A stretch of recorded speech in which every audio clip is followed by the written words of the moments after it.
Chapter 4. Tactical Dispositions. Zhao Kung explains the Chinese meaning of the words for the title of this chapter, marching and counter-marching on the part of the two armies with a view to discovering each other's condition. Sun Tzu says, it is through the dispositions of an army that its condition may be discovered. Conceal your dispositions, and your condition will remain secret, which leads to victory. Show your dispositions, and your condition will become patent, which leads to defeat. Wang Xi remarks that the good general can secure success by modifying his tactics to meet those of the enemy. 1. Sun Tzu said, the good fighters of old first put themselves beyond the possibility of defeat, and then waited for an opportunity of defeating the enemy. 2.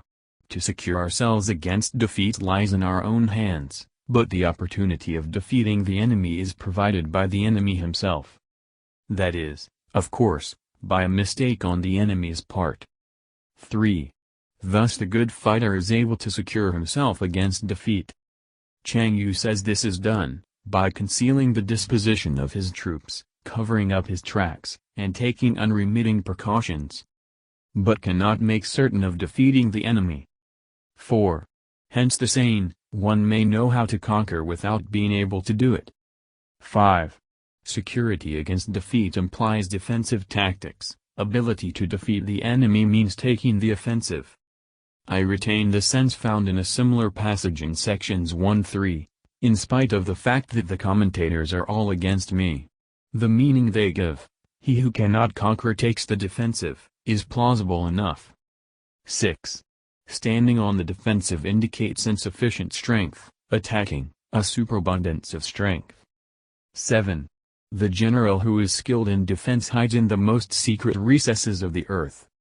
Literally, hides under the ninth earth, which is a metaphor indicating the utmost secrecy and concealment, so that the enemy may not know his whereabouts. He who is skilled in attack flashes forth from the topmost heights of heaven. Another metaphor, implying that he falls on his adversary like a thunderbolt, against which there is no time to prepare.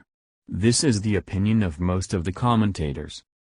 Thus on the one hand we have ability to protect ourselves, on the other, a victory that is complete. 8. To see victory only when it is within the ken of the common herd is not the acme of excellence. As Zhao Kung remarks, the thing is to see the plant before it has germinated, to foresee the event before the action has begun. Li Chuan alludes to the story of Han Shen who, when about to attack the vastly superior army of Zhao, which was strongly entrenched in the city of Jinan, said to his officers, "Gentlemen, we are going to annihilate the enemy, and shall meet again at dinner." The officers hardly took his words seriously, and gave a very dubious assent. But Han Shen had already worked out in his mind the details of a clever stratagem, whereby, as he foresaw, he was able to capture the city and inflict a crushing defeat on his adversary. 9. Neither is it the acme of excellence if you fight and conquer and the whole empire says, "Well done." True excellence being, as Sun Tzu says, to plan secretly, to move surreptitiously, to foil the enemy's intentions and balk his schemes, so that at last the day may be won without shedding a drop of blood. Sun Tzu reserves his approbation for things that the world's coarse thumb and finger fail to plumb. 10. To lift an autumn hair is no sign of great strength. Autumn hair is explained as the fur of a hare, which is finest in autumn, when it begins to grow afresh. The phrase is a very common one in Chinese writers.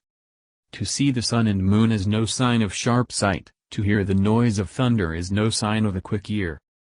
Hoshi gives us real instances of strength, sharp sight and quick hearing. Wu Huo, who can lift a tripod weighing 250 stone, Li Chu, who at a distance of 100 paces could see objects no bigger than a mustard seed, and Shi Yuang, a blind musician who could hear the footsteps of a mosquito. 11. What the ancients called a clever fighter is one who not only wins, but excels in winning with ease. The last half is literally one who, conquering, excels in easy conquering. Ma Yaochuan says, he who only sees the obvious, wins his battles with difficulty. He who looks below the surface of things, wins with ease. 12. Hence his victories bring him neither reputation for wisdom nor credit for courage. Sun Tzu explains this very well, inasmuch as his victories are gained over circumstances that have not come to light, the world as large knows nothing of them, and he wins no reputation for wisdom, inasmuch as the hostile state submits before there has been any bloodshed, he receives no credit for courage. 13. He wins his battles by making no mistakes. Chun Hao says, he plans no superfluous marches, he devises no futile attacks. The connection of ideas is thus explained by Cheng Yu, one who seeks to conquer by sheer strength, clever though he may be at winning pitched battles, is also liable on occasion to be vanquished, whereas he who can look into the future and discern conditions that are not yet manifest, will never make a blunder and therefore invariably win. Making no mistakes is what establishes the certainty of victory, for it means conquering an enemy that is already defeated. 14.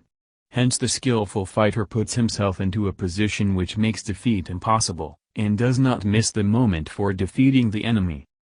A counsel of perfection, as Tu Mu truly observes. Position need not be confined to the actual ground occupied by the troops. It includes all the arrangements and preparations which a wise general will make to increase the safety of his army. 15. Thus it is that in war the victorious strategist only seeks battle after the victory has been won, whereas he who is destined to defeat first fights and afterwards looks for victory.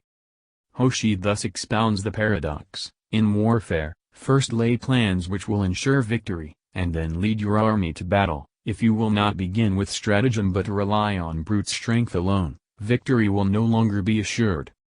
16. The consummate leader cultivates the moral law, and strictly adheres to method and discipline, thus it is in his power to control success. 17. In respect of military method, we have, firstly, measurement, secondly, estimation of quantity, thirdly, calculation, fourthly, balancing of chances, fifthly, victory. 18. Measurement owes its existence to earth, estimation of quantity to measurement, calculation to estimation of quantity, balancing of chances to calculation, and victory to balancing of chances. It is not easy to distinguish the four terms very clearly in the Chinese. The first seems to be surveying and measurement of the ground, which enable us to form an estimate of the enemy's strength, and to make calculations based on the data thus obtained. We are thus led to a general weighing up, or comparison of the enemy's chances with our own. If the latter turn the scale, then victory ensues.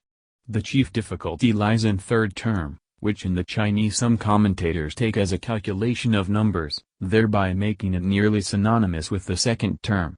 Perhaps the second term should be thought of as a consideration of the enemy's general position or condition, while the third term is the estimate of his numerical strength. On the other hand, Tu Mu says, the question of relative strength having been settled, we can bring the varied resources of cunning into play. Hoshi seconds this interpretation, but weakens it. However, it points to the third term as being a calculation of numbers. 19. A victorious army opposed to a routed one, is as a pound's weight placed in the scale against a single grain. Literally, a victorious army is like an eye, 20 ounces, weighed against a shoe, 1/24 of an ounce. A routed army is a shoe weighed against an eye. The point is simply the enormous advantage which a disciplined force, flushed with victory, has over one demoralized by defeat. Legge, in his note on Mencius, I. 2. 9. 2, makes the eye to be 24 Chinese ounces, and corrects Chu's statement that it equaled 20 ounces only. But Li Chuan of the Tang dynasty here gives the same figure as Chu said. 20. The onrush of a conquering force is like the bursting of pent-up waters into a chasm 1,000 fathoms deep.